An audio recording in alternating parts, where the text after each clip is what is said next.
Hey everyone, in this video we wanted to talk to you about 5 signs that maybe you should get out of the relationship that you're in, or maybe you're causing problems in your relationship. And so the first one of those is different expectations of like pretty much everything, like different expectations for what you want out of life. Because one of the purposes of being in a relationship with another human is that you want to build each other up and help make each other move forward in life. And so if you have different expectations about these life outcomes, then it's probably just not going to work out. Yeah, for example, different expectations on how you guys are going to raise your kids and what religion. Like if one of you is Catholic and the other Muslim, probably isn't going to work unless one of you converts, right? Yeah, or I mean, even something like differing political views. If you can't just accept that you're going to hold different views and that's something that you find you're passionate about, you're always going to be arguing about, then all it's going to do is slowly degrade the relationship. Yeah. And so the second point is related to this, and that's just plain having bad expectations. Bad expectations we could kind of summarize as just being controlling. So a bad expectation would be, for example, I would expect that Brianna would no longer go out with her friends. Like you're not allowed to go out anymore and have like a girls' night. And a lot of these bad expectations involve pretty much my entire last marriage. Yeah, well, they involve trying to control the other person because of insecurities within yourself. It's a huge red flag. Like if you're dating someone and that was one of the first things, like I was like, nope, not talking to you anymore. Yeah. When I started dating again, like it never fares well. Mm-hmm. You need to respect the other person's autonomy. But bad expectations can go beyond that. They could be like, oh, it could be me expecting you to clean up like the dishes every night when you have a work commitment right after dinner. That would be a bad expectation on my part. Yeah, it's basically it's unrealistic. Yes, that's a good one. It's setting unrealistic expectations that would cause the other person excessive stress because they wouldn't be able to do what they want while also pleasing you. Yeah. And I mean, it's normal to have those feelings, every once in a while because stuff happens in life. But it can't be like regular because the other person has these expectations. You feel trapped, like you can't do the things that you want to do. Exactly. Those are bad expectations. Now, the third one plays into something I mentioned in the first one, which is that you do not promote each other's interests. So if one of you has goals in life, a vocation that you want to complete, the other person should be right there helping you get there. They shouldn't be doing the work for you, but they need to be by your side supporting you along the entire way. And so if the person's not supporting you and not promoting your best interest, then the relationship's not going to be successful. Either that. Example of that? What would be an example? Okay, so here's one. Let's say that I decided I wanted to complete a PhD. And so I really wanted to go on the PhD route, but then if Brianna didn't care if I did the PhD or not and had her own plans that she wanted me to fall into, that would be bad because I want to complete a PhD. And if she just wants me to get a job or focus on work rather than furthering myself because she wants to feel more comfortable in that manner, then that would be bad for me. Yeah, what about being sick and continuing on with your plans and disregarding the other person's welfare and not being able to adapt because their well-being is suffering? That's not having their best interest in mind. Yeah, that would be another one. That would be something like more in the short term, like the PhD example was like long-term goal. Yeah. Short-term goal would be like, you need to be flexible enough to be able to drop whatever you're doing when the other person truly needs you.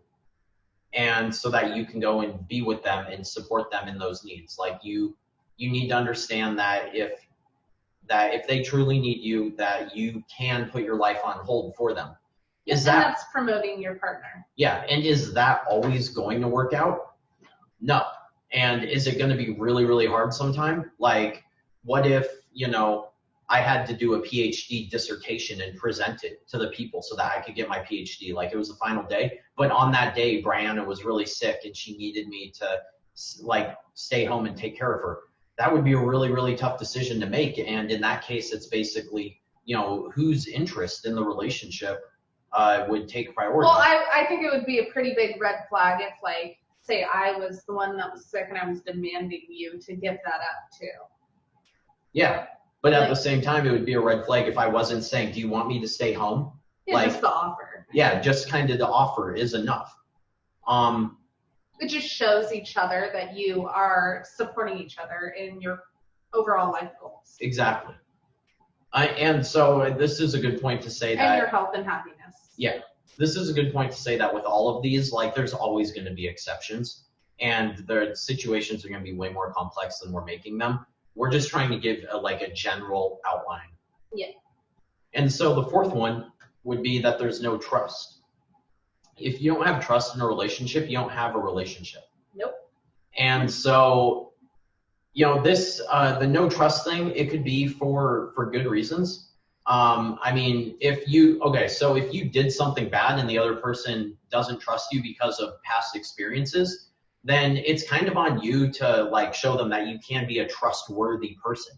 But if it's coming out of nowhere. Yeah, let's say that they've had bad experiences with other people in their past, and they're letting that past trauma cause distrust in the present, even though you have done nothing to show that you are untrustworthy, then that's something that you need to work with them on so that they can start to trust you. Because if they're never able to trust you because of their past trauma, that's a red flag to you. Yeah, you don't need to be their specimen to vet their psychological issues on. Yeah. Another one in the fitness world, right, is like going to the gym and thinking that your significant other is checking people out, working out, like that kind of insecurity. Yeah. That's true. Not trust or healthy relationship. Yeah, if you get insecure anytime your significant other just looks in the direction of another human that Waitress, is the opposite sex or anything, then that's a red flag. That's an issue that you need to work on. Why is that making you insecure? It's probably unfounded, in most cases. Well, if they've never given you a reason. Yeah, and if they have given you reasons, then why are you with them? Are you trying to give them another chance? Why would you want, if it brings up that much insecurity within you, then is the other chance really worth it? These are the hard questions that you need to ask yourself. I think a lot of people try to force these relationships to work that never are going to work. Yeah, and it's like, look. And they can force them for a couple years until the honeymoon's over, and then they have rocks, like they're standing on hot coals, right? Yeah, and there's no foundation. There's 7 billion people in the world. Like, I'm pretty sure you would be able to find one other person, maybe another person after that. Yeah, well, it's the scarcity mindset. That's why people do that, is because they think that there's no other options out there. There's a lot of options. Yeah. And so point number 5 is no respect. Just like with no trust, if you don't respect the other person in the relationship, then it's not going to work. And this one really, really comes I would say that there's really 2 times this one becomes most apparent. Right from the get-go. So if you're with someone who just treats you like crap from the get-go, like you are an object, and they're very just straight up transactional with you, they don't respect you as a human, exactly. That's a red flag, and that will be apparent from the beginning.